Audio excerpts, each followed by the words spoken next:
Basin. I'm Amanda Mason. And I'm Caitlin Landers. Thanks for joining us this morning. Today is October 1st, 2020.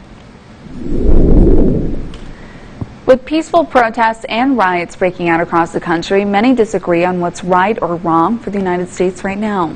For this week's segment of Center Solutions COVID Edition, Kristi Edwards and Melanie Saiz explain how civil unrest can impact people and their mental health and how the U.S. can move forward.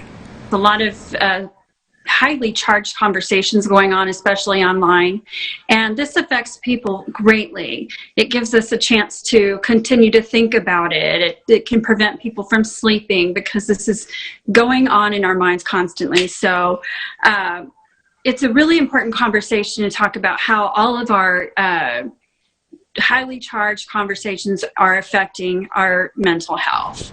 Conflicts or unrest can cause feelings of anger, isolation, and self-doubt. It can be difficult to have conversations about topics like politics, how that impacts your family or your community, or the responses we've seen across the country when it comes to topics like criminal justice. Kristi Edwards says that it could be helpful to listen to other people's viewpoints in a respectful way.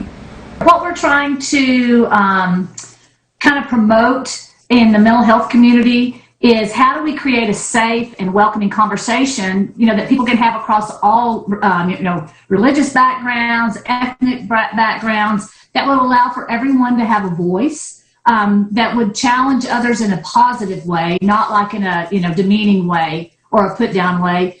Provide an opportunity for mutual understanding. I think at this point we have a lot of people who believe one thing and don't want to listen to another side. And what we're trying to promote is, that unity and listening. Civil unrest in the U.S. can weigh heavy on those impacted. Edwards recommends talking about that feeling of heaviness. Talk to someone that you trust within your family. Reach out to your spiritual leaders. And if that heaviness, kind of just won't go away, if it's kind of melded with some anxiety or depression or fear, anything like that, is, then know whenever you need to reach out to a mental health professional and talk to a therapist. Both Edwards and Saiz says that you should be able to share what's on your mind, but when it comes to social media, steer clear of the trolls who criticize your viewpoint because it won't help ease those feelings of heaviness.